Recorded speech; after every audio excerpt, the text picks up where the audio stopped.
Baby, I see the way you bear. Do you know that in the US, about 9.7% of people aged 12 or older, equivalent to nearly 28 million individuals, meet criteria for alcohol use disorder, AUD, every year?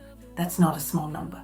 And here's the heartbreaking truth. Despite this massive group, in 2023, only around 7.9% of those got any form of treatment for their drinking. They are in denial. What that tells us, AUD isn't a rare outlier. It's widespread and often completely hidden. So if someone you love is struggling in secret, you are not imagining this pain or confusion, and this reality deserves to be seen, acknowledged, and healed. This topic is deeply personal for me because I have firsthand experience with it growing up. Many people who struggle with addiction have a history of trauma or childhood adversity. My dad was one of them. His trauma was war. He was only 5 years old when the Battle of Okinawa reached the island where he lived. In just a few months, 1/10 of the entire civilian population was gone. His father died as a soldier and everything changed overnight. My grandmother tried to protect him the best she could, but his mother disappeared. And every day his grandmother would say, "Maybe she'll come back today. If you behave, maybe tomorrow." So he waited by the window every day. Hours turned into days and days turned into years. And when you're a little kid waiting for a parent who never returns, that kind of heartbreak doesn't just go away. It lives inside you. Eventually, the waiting became too painful, and the only thing left to do was numb it. Not because he was weak, but because that's what kids learn when no one helps them heal. But that pain didn't just disappear. It turned into so many things. He became promiscuous, suicidal, physically and emotionally abusive. There were so many moments when I wished my mom had left him, but she stayed. Today, he can't remember very much at all. When he's not at daycare, he spends his day standing in the middle of my mother's vegetable garden, just staring into the air or down at the dirt. A whole life shaped by what he survived and what he never got to heal. Blackouts and memory gaps are one of the most confusing and painful parts of addiction. Heavy drinking doesn't just lower inhibition, it can actually shut down the brain's ability to form memories. Research shows that around 50% of drinkers experience an alcohol-induced blackout at some point. That means they may genuinely not remember parts or even all of what happened. And blackouts aren't just "I did something stupid." They often involve shouting matches, impulsive choices, broken promises, emotional abuse, or behavior that leaves loved ones scared and hurt the next day. For some, repeated heavy drinking can even lead to long-term brain damage and serious memory disorders like Wernicke-Korsakoff syndrome. Here's the part that matters. Just because they don't remember the harm doesn't mean it didn't happen. The fear, the confusion, the betrayal, those memories live in you, and your experience is real. Here's the hard truth. Even deep love, loyalty, and hope rarely overcome addiction. Because AUD isn't just a bad habit or a lack of discipline, it's a disease that changes the brain. It affects the reward system, decision-making, memory, and impulse control. It changes how a person thinks, feels, and responds. Love can support, hope can encourage, but neither treats alcoholism. Only recognition, willingness, and professional intervention can create real change. And as we talked about earlier, more than 90% of people with AUD never receive treatment in a given year. Not because they don't deserve help, but because they don't acknowledge they need it. They minimize the consequences or truly believe they can stop any time. So if your loved one hasn't admitted there's a problem, it isn't because you failed them. It's because denial is still winning, and until that changes, there may be no real path forward yet. When alcohol becomes the main coping strategy for pain, trauma, loneliness, or stress, the damage rarely stays inside the bottle. It spills into relationships and families. Research shows that people with untreated AUD often continue drinking even when it causes serious consequences. Lost jobs, broken relationships, decline in health, legal trouble, and isolation. And the impact on family members is profound.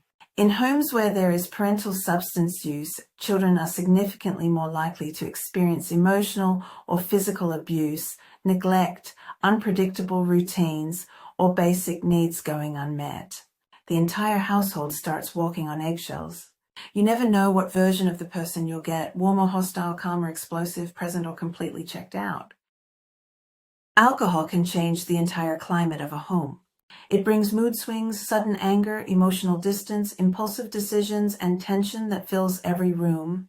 It turns love into fear, communication into arguments, and trust into survival mode. When AUD goes untreated, it isn't just self-destruction. It becomes a storm that pulls everyone into the chaos. Partners become caretakers, children become silencers, families start adjusting around the drinking just to keep the pace. The forgotten promise. Marissa's husband, John, promised that this time would be different. He said he would only have a few drinks and then go to bed. Instead, he came home 4 hours later, slurring, angry, demanding, and then passed out on the couch. In the morning, he looked confused. He said, "I don't remember anything," as if that erased what happened. But Marissa does. She remembers sitting up with fear in her chest, cleaning up broken things, answering worried calls, and holding the emotional aftermath alone. The emotional roller coaster. Carlos is a father of 2. On sober days, he's warm, playful, and loving. He helps with homework, cooks dinner, and makes his kids laugh. But on drinking nights, it's like someone flips a switch. He becomes harsh, irritable, and unpredictable. He yells over small things, storms away from conversations, or shuts down completely. The kids learn to read every movement and tone of voice, trying to guess what mood he's in. They tiptoe through the house like explosions might happen at any moment. Carlos dismisses it the next day with, "I was drunk, I can't control it." He treats it like it's not his responsibility. But the truth is, the house has already changed. The warmth is gone. The kids stop asking questions. His partner stops sharing feelings. It stops feeling like a home and becomes a place where everyone is managing fear rather than feeling safe or loved. When you live with someone who drinks like this, who denies, lies, blacks out, hurts you, then dismisses or forgets, you don't just deal with the drinking. You deal with the confusion it creates inside you. You start questioning your own memory and emotions. You start wondering, am I overreacting? Maybe it wasn't that bad. They don't remember. Maybe I'm the one who's wrong. That's the emotional abuse of addiction. The trauma isn't always physical or loud. Sometimes it's the silence, the neglect, the gaslighting, the broken promises, and the denial. It's psychological damage that leaves you doubting your instincts and your worth. And the longer it continues, the more you begin to shrink mentally, emotionally, and spiritually, just to survive the chaos. You become smaller and quieter, trying not to trigger the storm. And that's when you realize the addiction isn't only happening to them, it's happening to you too. What you need to know: denial, minimization, blackouts, these aren't rare quirks or one-time mistakes.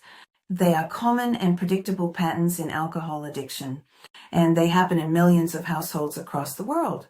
You are not the only one facing this, and you are not the only one questioning your reality. AUD affects so many families that almost everyone knows someone who struggles with it. And here's what matters: toxic behavior while drinking isn't just a bad night or they didn't mean it. When someone drinks heavily and often, the behavior can become chronic. It can become emotional abuse. It can damage trust, the relationship, and the emotional safety of everyone in the home, especially children. So if you feel scared, confused, or exhausted by the drinking, I want you to know this: you are not being dramatic. You're not imagining it, and your pain is real. What you can do: if you're loving someone with AUD and carrying the pain, the confusion, and the fear, you are not powerless. There are steps you can take that protect your heart and honor your mental health. First, educate yourself. Learn the truth about AUD, the denial, the blackouts, the memory loss, and the brain changes that addiction causes. Clarity is power. The more you understand, the less you blame yourself. Second, protect your emotional and physical safety. If promises are constantly broken, if you're being lied to, neglected, or threatened, or if their drinking puts you in harm's way, boundaries are not selfish, they are essential. You don't have to sacrifice your well-being to save someone else. You can choose honesty, you can choose distance, you can choose support, but not at the cost of your peace. And every boundary you set is a step toward healing, whether they get help or not. Encourage them, but don't carry the responsibility for their healing. You can invite them to get help, whether that's therapy, support groups, or medical treatment, but you cannot force the transformation. You can offer a hand, but you cannot walk the path for them. And while you're hoping for their recovery, don't forget your own. Addiction doesn't just affect the person drinking, it affects the entire system around them. It is okay to seek your own support, whether that's talking with a therapist, leaning on friends or family, or joining a support group. You deserve the same care and healing you wish for them. And here's another truth that's hard to speak. Some people may never change, or at least not on the timeline you pray for. Sometimes the most loving thing you can do is love from a distance, emotionally or physically. Setting boundaries isn't abandonment, it's self-protection. And it might be the one thing that saves your peace. Thank you for being here, for your courage, your honesty, and the love you continue to hold, even in pain. I'm Nori, and this is my AI twin sister, Nora, holding space for you in the confusion, the heartbreak, the anger, and the hope for something better. Healing doesn't start with the other person changing. Healing starts with you seeing the truth clearly. If this video brought you clarity, strength, or helped you feel less alone, please like, share, and subscribe. And tell us in the comments, has someone you love ever denied their drinking, even when it was hurting you? Are you learning to protect your heart today? Remember, beautiful soul, you can love someone deeply and still choose boundaries, truth, and peace. You deserve safety, you deserve support, and you deserve healing always. Together we'll stay warm. We'll stay warm.